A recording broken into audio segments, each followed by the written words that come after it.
नमस्कार मंडळी, चला तर आषाढ स्पेशल आपण बनवणार आहोत मस्त कुरकुरीत अशी अजिबात तेलकट न होणारी भजी. तर इथे मी 2-3 कांदे घेतले मीडियम साईजचे, त्यांना बारीक कट करून घेतलं अशा पद्धतीचं. तर कट करताना एकदम पातळ स्लाइसमध्ये कट करायचं. जाड जर कट केलं तर भजे एकदम नरम पडू शकतात.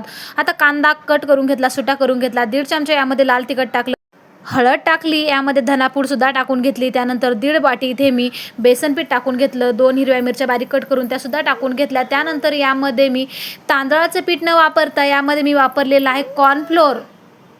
आता पाणी घालून छान असं पीठ मळून घ्यायचं किंवा कालवून घ्यायचं. यामध्ये मी थोडंसं कोथिंबीर सुद्धा टाकलेली आहे. त्यानंतर कढाई ठेवली, गॅसवर तेल टाकून घेतलं. तेल गरम झालं की यामध्ये थोडासा कांदा टाकून बघायचं किंवा पीठ टाकून बघायचं. फुलून वरती आलं की समजायचं तेल मस्त तापलेलं आहे.